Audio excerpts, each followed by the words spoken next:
Hello friends, இந்த குட்டி வீடியோல பிளெண்டரோட 3D வியூபோர்ட்டுக்குள்ள Z ஆக்சிஸை எப்படி எனேபிள் பண்றது அப்படிங்கறத தான் பார்க்க போறோம். டிஃபால்ட்டா பாத்தீங்கன்னா ஒரு கிரீன் கலர் லைனும் ரெட் கலர் லைன் மட்டும் தான் இருக்கும். இந்த red colour line X axis, green colour line Y axis. Z axis மட்டும் டிஸ்ப்ளே ஆகாது டிஃபால்ட்டா. அதை நாம மேனுவலா போய் எனேபிள் பண்ணும்.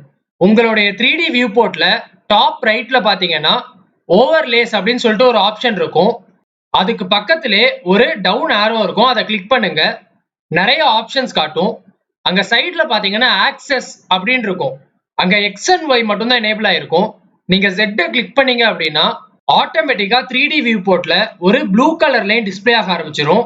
அந்த ப்ளூ கலர் லைன் தான் நம்மளுடைய Z ஆக்சிஸ்.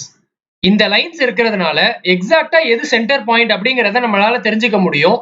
இதை நீங்க டிசேபிளும் பண்ணலாம். இப்போ நான் Z ஆக்சிஸை கிளிக் பண்றேன், அது டிசேபிள் ஆயிடுச்சு. அதே மாதிரி தான் XYக்கும் அந்த லைன்ஸ் பாருங்க இப்ப காணோம். திரும்பவும் எனேபிள் பண்ணா அந்த லைன்ஸ் டிஸ்ப்ளே ஆக ஆரம்பிச்சிடும். ஸோ இப்படிதான் 3D வியூபோர்ட்டுக்குள்ள நம்ம Z ஆக்சிஸை எனேபிள் பண்ணணும். இதே மாதிரி இன்னொரு வீடியோல வேற ஒரு விஷயத்தை பத்தி பார்ப்போம். இந்த வீடியோ உங்களுக்கு பிடிச்சிருந்துச்சு அப்படின்னா லைக் பண்ணுங்க, ஷேர் பண்ணுங்க, மறக்காம கோட் ஸ்கிரீன்ஸ் தமிழை சப்ஸ்கிரைப் பண்ணிருங்க.